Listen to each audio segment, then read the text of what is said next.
Welcome to Fridays at Noon Lunch and Learn series. My name is Greg Geeson, Manager of Employee Development. Fridays at Noon is a lunch and learn series every other week for faculty and staff to discuss various issues of interest. Sometimes we have presenters, sometimes we do an interview style. Either way, it's to enhance communication and education here at the University of Denver. So thank you for joining us and stay tuned for more great shows. Do you ever feel there's not enough hours in the day to get all your work done? Do you ever have a to-do list where everything is a top priority? Are you taking work home at night and on the weekends in order to keep pace with all the things you have to do? If any of those questions stirred up any kind of emotion in you, then you are exactly in the right place.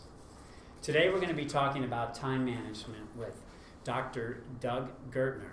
Now, Doug, you may be best known as the Grateful Dad, and we'll talk about that in a second.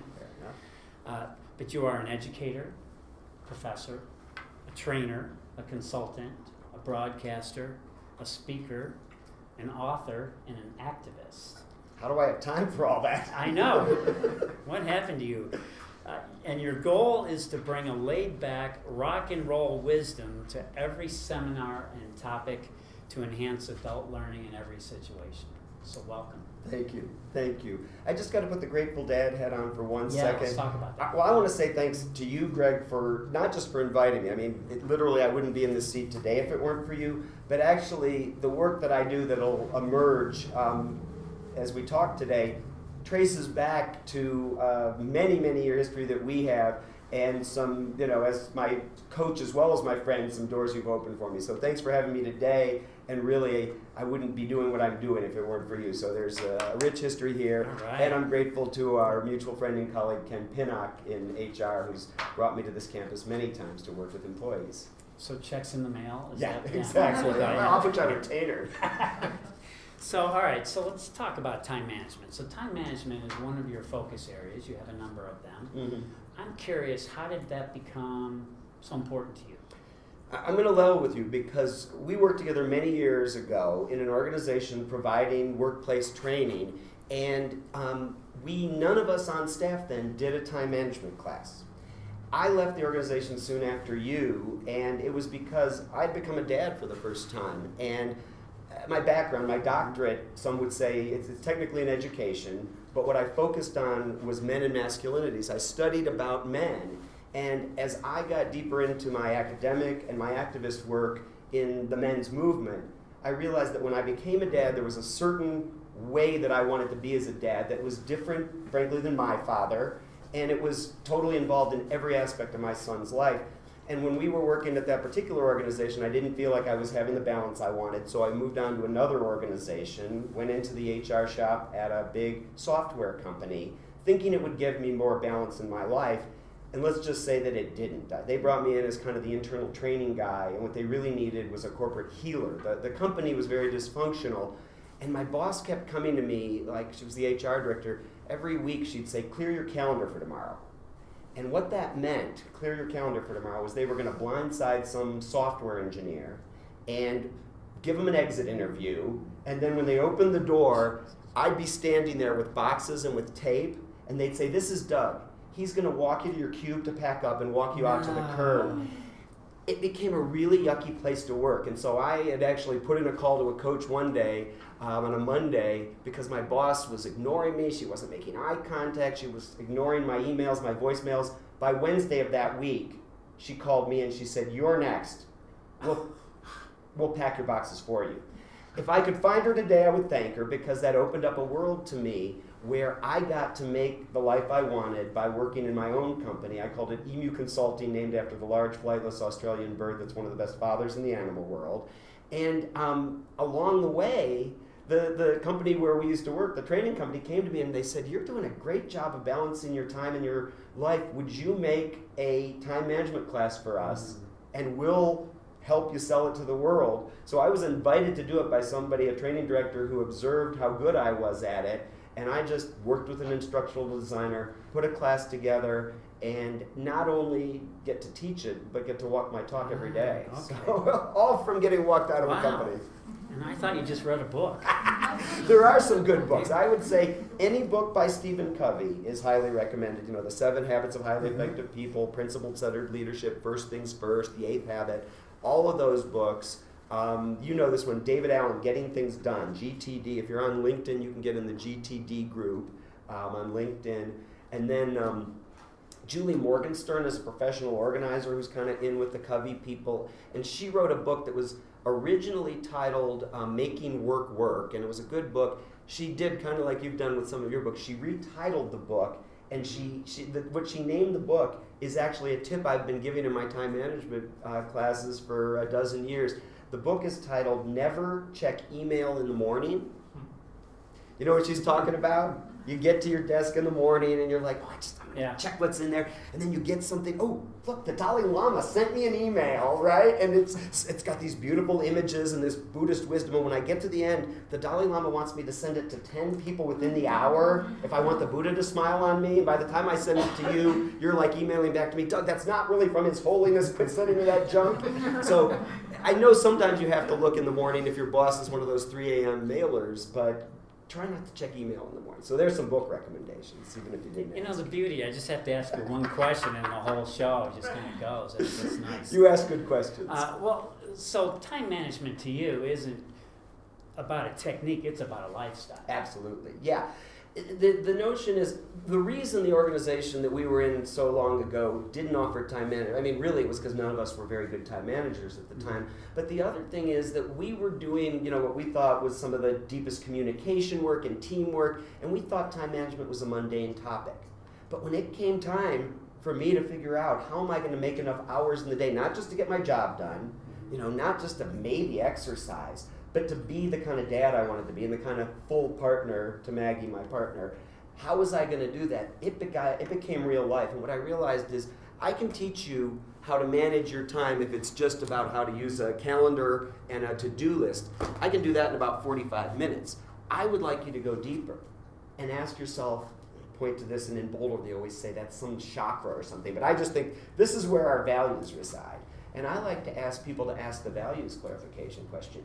What's most important to you, so that you can spend more time on what's most important to you, As I notice a matrix you drew up there, and I go with the 80-20 rule on this. If 80% of what's on my to-do list, and this to-do list, by the way, we'll have to talk about this. This is not just what you have to do every day. This to-do list is everything you have to do and everything you want to do, both in your personal and your work life, all in one place. And if I look at this list on any given day that I make it, and 80% of what's on it is not easily traced to what's most important to me, to my core values, no wonder I'm not being very productive. No wonder I'm not particularly satisfied, and that's what needs to change. Yeah, and that could be symptomatic of other things, like getting frustrated, losing your temper, getting headaches, and all this. Oh, you're describing my life when I don't keep a list, yes. So, all right, so let me ask you this question. And I don't know if you can define it simply, but what's your time management technique? If you had for you, what's the secret of your success? I won't go into there's almost a biblical citation to this. If you remember in Genesis, the evening and the morning was the first day. Life really begins when we get off work. So before you end your work day, before I end my work day, I start making tomorrow's list today. So I've already gotten back time for tomorrow, and planning gets you back time, right? If anybody here, and if you've got questions later, I hope we'll hear them, but if anybody here feels like you're operating in crisis mode, it's probably because you're not planning enough, right? So it's a way to get time back for tomorrow and prevent crises. So before I end my workday, I start tomorrow's list. I mean, there's some things I need to do between now and when I go to bed, when I get off work, pick up the dry cleaning, do some shopping, make some phone calls. Those get checked off throughout the evening. Then I sleep really well these days because if I have things written down, I don't wake up in the middle of the night and try to remember don't forget tomorrow, I gotta, and then I stay all night thinking about it. I sleep well, I wake up, get to work, and again, people want a piece of me right away in the morning, but I'm say, excuse me, I happen to have a door, I close it, and I say, I'm gonna finish today's list. I look at it and I see that much of it, 80% of it are things that are important to me, and then I prioritize it, and I use the old ABC 1, 2, 3 method, and then that first A1 item is what I start on first. Not my low-hanging fruit. Ooh, I have 20 minutes before that meeting. I could probably make those phone calls or do some stuff that I don't really have to do. Yeah. I start on my first prioritized task, and that's what I work on until either it's done, or if I can't go any further on it, I make a dot next to it and say that's in process. And by the end of the day, it either needs to be finished, or I decide I'm not going to do it and I throw it away. That's not very often. Or I could continue it to the next day. So it's a simple matter of starting tomorrow's list today. Well, having a planner, first of all, both a calendar and a to-do list that I have with me at all times. I have it all in one place, as I said earlier. It's not one for work and one for home and one on the wall and a couple of sticky notes in my pocket. It's all in one place. I keep that with me, and I end my day by starting tomorrow's list, start my day by finishing today's list. I prioritize the list, and I go through it that way, and I plan throughout the day. Because things change. This is my favorite brand of mechanical pencil. I'm not selling anything. I'm just showing you. I write everything in pencil because you just never know. Things always change. And I leave enough time in my calendar for the unexpected. And we know that things take twice as long as they should because of interruptions. Maybe we can talk about interruptions. I don't know. That's a whole other discussion. But even though I've learned to minimize interruptions, turn off my email when I'm not on it, I can let things go to voicemail. I use the effective communication, which is practiced around here as well, to tell people the truth. Now is not a good time. Could I schedule a time with you later? And then it comes down to doing what's on my list and following that. And believe me, some of my C items are my favorite things. You know me from way back. Downloading music is like a C item. If I had a little extra time, I'd get a little extra music. But the truth is, it's not my priority on any given day. I have more music than I could ever listen to. So I stick to my priorities, I get them done, and as a result, I'm productive, I'm satisfied, and I'm relatively unstressed.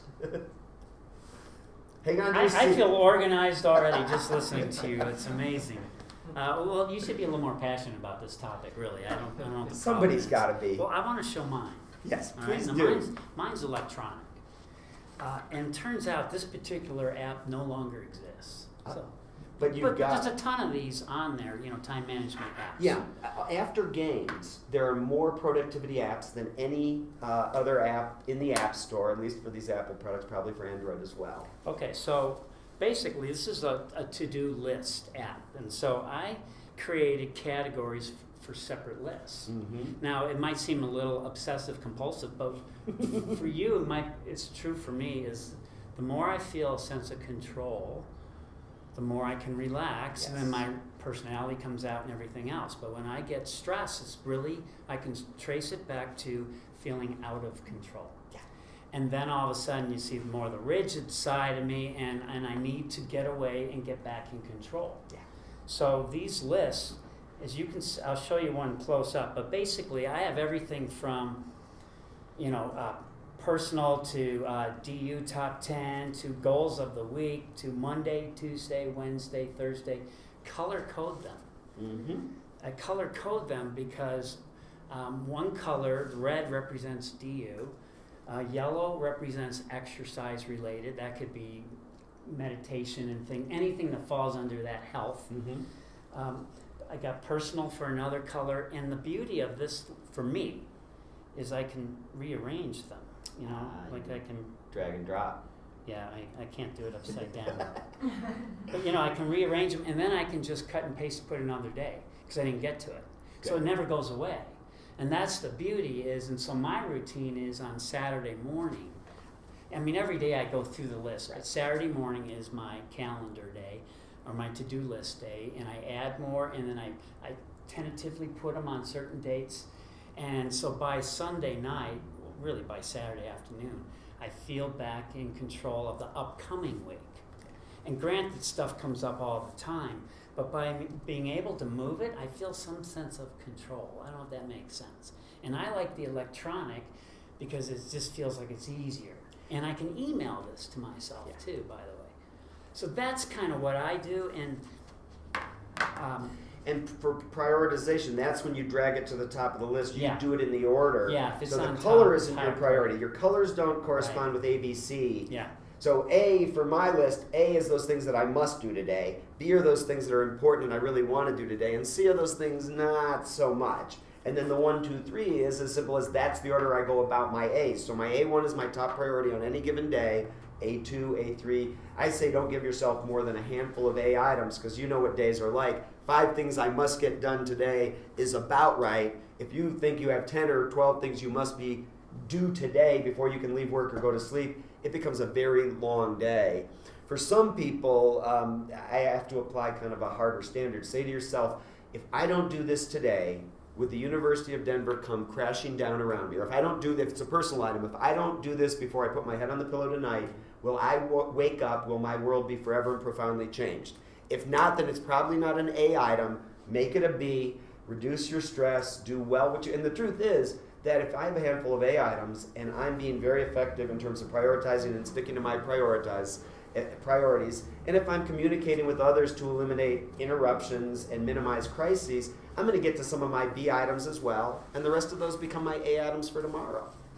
So talk about this list over there, the Stephen Covey, and I've got copies for all of you if you want to create your own. And part of the concept here is to do an assessment of where you're spending your time currently, and dividing up tasks from the day and then the whole week, if you can, and put them in one of the 4 categories. So take it from there. And I've offered people a workbook that I have that's 40-some pages, and you can email me at doug@douggertner.com, and I'll send you the electronic version. It's on page 7 in here. It was originally developed in Boulder, and it was made better by Stephen Covey. I'm gonna have it in front of me as I speak about it, and what I want you to see is that it's a 2x2 matrix, not because you couldn't use something more complex, but because, excuse me, it's as simple as the top axis says there are tasks in our day that are urgent and tasks that are not urgent. And the definition of urgency is simply if it must be done today, it's urgent. If it could wait till tomorrow, we'll call it not urgent. So urgent must be done today, not urgent can wait until tomorrow. Then down the left side there, it says there are tasks in our day that are important, or there are things in our life that are important, and things, I want to modify this and say not as important rather than not important, because when I say important, it's individual, it's unique to each of us. It's those handful of things that are most important to us deep down inside. There I go again, pointing at that chakra or something. But this is where I think our values kind of reside at our core. So what are your core values? What are the handful of things that are most important to you, that you stand for, that every day when you hit the mean streets of this campus, you want to make sure that you show up and spend time and communicate in service to? What's most important to you? And then other things are not as important to you. And it creates these 4 quadrants. Look at the upper left-hand corner. It's quadrant 1. And what I love about what Covey did with this was Covey took the 7 Habits research, the 1,500 or 2,000 people who were highly effective from that first book that gave him his fame and notoriety. And he found out that not only do they have those 7 habits in common, but they all, on these quadrants, they all apportion their time between these quadrants similarly. So look at quadrant 1. Do you recognize it? It's urgent, it's important, it must be done today. There's somebody in the audience here I met who's a mom, so they sound like they're older, but you remember a crying child, right? That's quadrant 1.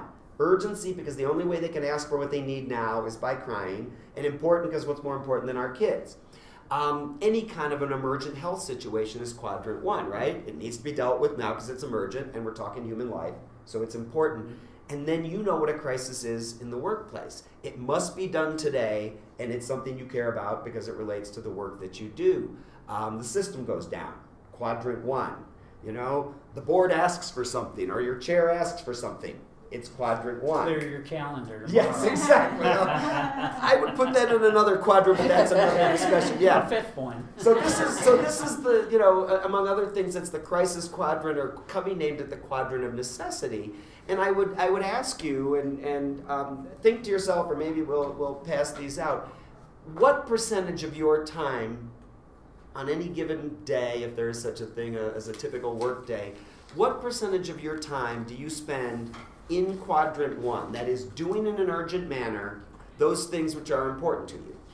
And I don't know if we are allowed, but if the audience has a number in mind, I'd love to hear it. I mean, anybody, what percent of your time are you pedal to the metal, all hands on deck, kind of in crisis mode? Anybody?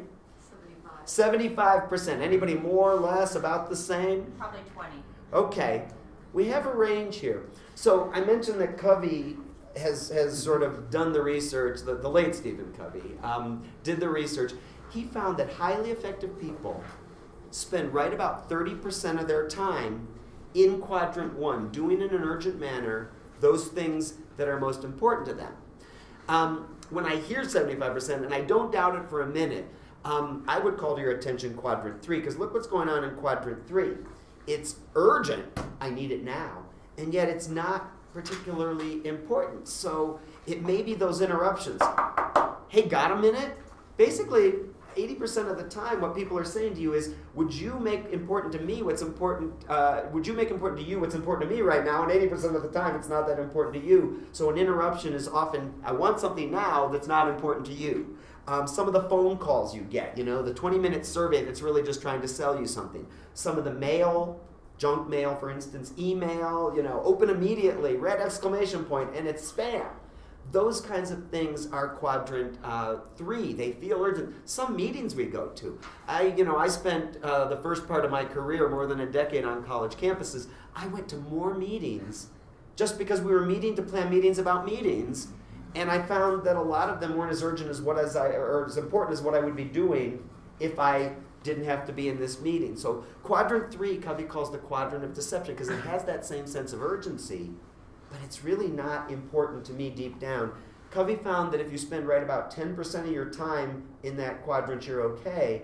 But when I hear about 75%, I think, how much of that 75 really is between truly important urgent and not as important urgent? Notice, by the way, there's a neither quadrant. The quadrant 4 in the lower right-hand corner, it's not urgent, it's not important. It's the quadrant of default, among other things, because nobody sits down and says, I think I'm going to go about doing something that I don't have to do right now and I could care less about. But you know that it happens, right? You get home from a long work day and you want to sit down with a cold drink and a remote control and just watch some mindless TV. It's one thing to watch a 30-minute episode and then get on with other things, but if 4 hours later, right, it's I don't want to disparage, but a South Park marathon and you're still going, wow, this is really stupid, I'm going to keep watching it. Covey would give us 10% of our time kind of wasted by default. I don't know where it went, but I just need a little completely mindless time. Is anybody keeping score at home? What percentage is left for that last quadrant? I get the 50% sign. Yeah, 50% for that upper right-hand corner, quadrant 2, because you got 30 and 1, and then 10 and 10, and 3 and 4. So what's going on in the upper right-hand corner in quadrant 2 that I should be spending half my time there? And I think you know this, you've seen this before, but I'm just going to repeat what I think is clear to everybody. This quadrant is the key to all of it, yeah? Not urgent, but important. So that means I'm spending half my time doing those things that I care most about, but not urgent means I get to say how I go about them. It's not all hands on deck. If we don't do it now, we're in trouble. It's more doing the important things, but I set the time frame. I say the order that I go about them.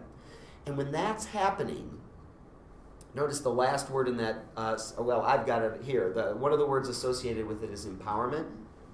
The sense of beginning to believe and behave as if I have significant power over aspects of my life and my work. That comes from, because what happens here is this is where you do the preparation that prevents crises. This is where you do the planning that prevents crises. This is where you do the values clarification, where you take the time to ask yourself, what's most important to me so that I can be spending time on it.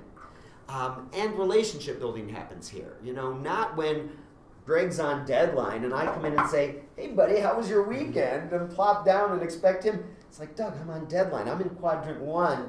But when we both have time, he says, I would love to, after I get this deadline, how about if we go grab coffee? And I'd love to catch up on both of our weekends. Relationship building needs to be done in a non-urgent manner so that we have a strong working relationship. So when you are on deadline, when the crisis does arrive, we have a strong enough relationship that you can call on me, and I'm happy to step up and support you in the quadrant 1 that really serves both of us on our team. You really have to be fully committed to that because you get pulled so often into quadrant 1. Yeah, It's quadrant 1. Yeah, it's like a magnetic field. Quadrant 1 and quadrant 3. Mhm. The urgency that I know it happens on this campus, and both of us have spent time kind of visiting and working with and consulting with major businesses and employers around this region. There are places who thrive on urgency, who want to make it a climate of everything is urgent, and kind of like that old peace poster from back in the day. Urgency is not healthy for employees or any other living thing. I mean, a certain amount is necessary. What, about 40% of my time spent in urgency? But more than that, I mean, I know it's a cliche question. When you spend too much time in quadrant 1 and 3, what happens? You go crazy. Yeah, you do. The stress Yeah. and the resulting burnout. Yeah. We want a healthy, balanced workforce here because it serves us well and the students well. Well, and the quality of the work Yeah. goes down. Absolutely, because I start making mistakes and have to do things over. Yeah. Well, let's do a few questions Okay. that I asked around knowing you were coming. Okay. So these are some of these, and then we'll go ahead and open it up to everybody else. Fair All right. enough. All right. What are some tips for procrastinators? I promise to try them out at some point. Signed, someday. Can we talk about that later? I'd like to put that one off. Thank you. Here's what, I don't want to make it sound like this is a panacea or a magic pill. My planner is the antidote to procrastination. If I will plan on a daily basis, and then I will follow my plan. My plan tells me what I need to be doing. Look, some days I won't even prioritize my C items. I don't want to even give it the idea that they're Yeah. going to get done today. Yeah. I have some A items and some B items that are that important, and I can't put them off. So that's the key. And there's, I just picked up a new book about procrastination by an esteemed DU alum. What's his name? Oh, I'm blanking it now. It'll come to me later. There's a guy who graduated from DU, and I can picture the book. He's the Take the Stairs guy. Oh, Rory. Yes. Yeah. Yes. Rory Yeah. just wrote a new book Yeah. about procrastination. Rory Varden or Vaden. Yes, Rory Vaden. Yes. It's on my bedside. I'm putting off Yeah. opening it. All right, here's one. I work best under pressure and oftentimes will wait to start a project until the deadline is looming. Mm-hmm. Not sure why that's a problem, but I'm told it is. Yeah, so it's a form of procrastination, and then it couples with that, I want to be under pressure and create urgency for it. Why is it a problem? I would say for my teammates it can be a problem, Mhm. and I would say for my own health and well-being it can be a problem. And I think, the person asking the question is kind of, married to or very attached to that sense of I'm going to wait till the last minute because I like the pressure. I would invite them to try this, to plan your day, and I've invited everybody in the room. If you try it for 90 days, we used to say, I don't know where we got this, it was in just sort of the public domain, it took, 28 days to make a habit? So there may be a brain scientist in the room, but what I read from the brain science literature says it really takes 90 days to kind of rewire the synapses or whatever they are. So I invite people to try it, kind of through the next semester, through the next quarter. Do this for 90 days, and if I were to plan every day, end my day by starting tomorrow's list, start my day by finishing and prioritizing and working from today's list, that's how it really changes. And I think somebody who thrives on urgency would actually breathe a sigh of relief and not lose their identity or their productivity, Yeah. and they'd probably be more satisfied as a Yeah. result. Well, and like you said at the beginning, you have to look on the impact that has on the people around you. And if it's a team or a group that are counting on you, that's going to backfire and the relationship's going to be strained. Yeah, I'll have it to you by the deadline is not the answer I want to hear from my teammate. It's, I am this close to finishing it, would you like it sooner, or can we, agree to have it on the deadline? This is from Stephanie. She says, I can get everything done at the expense of work-life balance. How do I know when to draw the line? How do I draw the line? I want to draw the lines like we did on this matrix here, this 2x2. Balance looks like more of my time is spent in non-urgency than in urgency. And work-life balance, I had a reaction when you were reading it, so the camera caught it even if you didn't.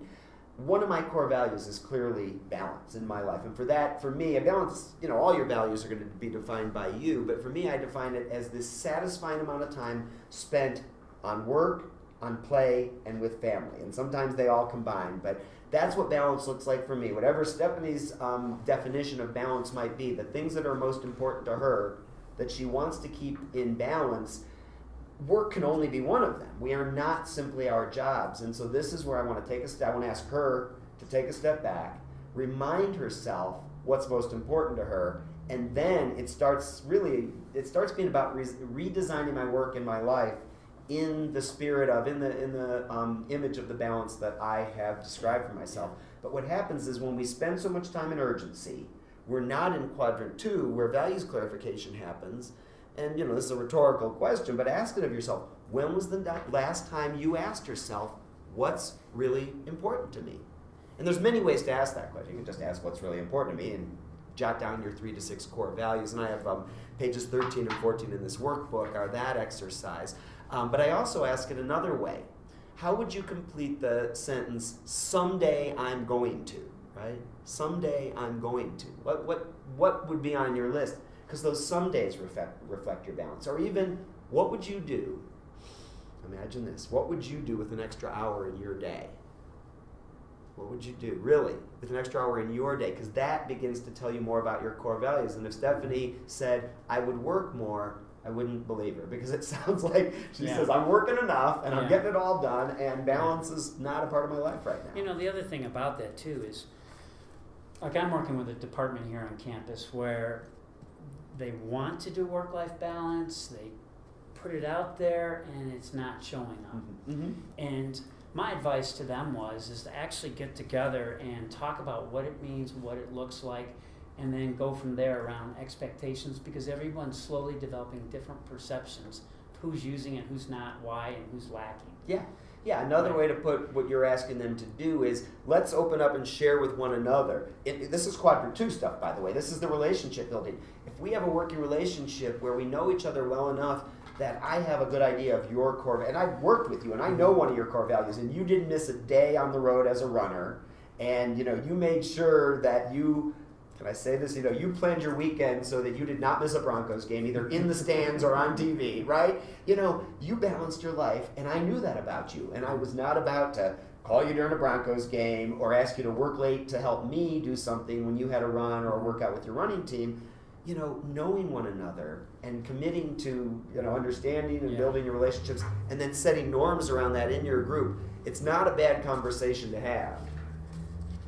Does personality style impact time management style? I'm going to put that back to the True Colors guy. You're an expert in personality styles. What do you think? I think there's definitely a correlation. Okay. I mean, not in everybody, but some personalities like mine are structured, control, those kind of things. I want to know what's going to happen, Mm-hmm. so I'm drawn toward these kind of time management techniques. Mm-hmm. I actually enjoy using that. Other people, that would feel like a real obtrusive. Where does it fit for me? My passion for time management, and I forget what color, but ENFJ. Oh, yeah. Well, in True Colors, that would be blue. Yeah, and I'm a then true gold. Well, blue is blue. relationship-oriented values, Mm-hmm. which is all about It's who you all are. about and who gold I is am. the structure, is Yes. your backup personality. Yes. So it fits why this would Yes. work as well. Yes, and if you were to see my to-do list, some of the most important items on there for me that are structured in here are lunch with geese afterwards, coffee with so-and-so because I haven't caught up. Make sure to send a reply email to somebody who just needs my support and was asking for something from me. Those relationships are part of my work because my life and work are one. Not that I live to work, but rather I like to walk my talk no matter what I'm doing. Is that the quadrant 2 stuff, what you just described? It is, in terms of I've planned Yeah. what I'm going to do, and relationship building is there. So rather than trying to build those relationships when it's urgent, I want people to know I'm there for you, and so that I do get a call when somebody needs me urgently. But really, it's because we took the time in quadrant 2 to build, and that's just my personality and my values coming up. If you haven't, Greg does a True Colors workshop that helps you understand your what are those called? Temperaments? Temperaments, thank you. Of the Myers-Briggs personalities. It's a user-friendly version of it. Yeah, I like that. And one of my rituals is every morning, this is like religious for me, from 6 to 7, I have a cup of coffee, I've got this, and I've also got, a couple other things that I think through and just kind of center myself. Yeah. Some of it's stillness and some of it's feeling comfortable with my day, so I have some strategy before I get to DU. Nice. Nice. Yeah, I want to talk about, since you opened the door, that we're talking about something that becomes a part of your day, so think of it as a daily ritual. Mine begins, and by the way, this is not an off-the-shelf planner. Everybody needs a planner, but I'm not selling one, so get a Franklin Covey. They're great. Get a day timer, a day minder, a day runner, a day at a glance. Anything that you get, as long as it's a true planner that lets you see all the hours in a day, not just a little, if you write small enough that day, but it's a calendar page for every day of the year combined with a planning page for every day of the year where you put your prioritized daily task list. My calendar's here as in most people's, but that's not a place for me, even with my iPad or my MacBook. It's not a place for me to keep lists. So I'm old school in that I keep a paper and pencil list with my favorite pencil. But this is just a notebook I found at one of the office stores, and I wanted it to be a size that would also fit my gratitude journal. So I published the Grateful Dad's Journal of Gratitude. It's not just for fathers, it's for anybody who likes to be grateful every day. And so my ritual is start the day by writing in my gratitude journal 5 things I'm grateful for in my life at that moment, and then plan my day, and then get on with things. And the only problem is you can probably tell I had 2 cups of coffee, and that probably wasn't a good thing. Thank you, Doug. Thanks, Greg. This is fun. And in 2 weeks, our guest is going to be Maggie Leah. She's going to be talking about the Restorative Justice Program on campus, which is an amazing program for people in conflict. And she brings all the parties and all the people that were impacted by the conflict together in the same room to work it out, and it just changes lives. So in 2 weeks, we'll be talking about that. So thank you, everybody, for being here. Thanks for being here.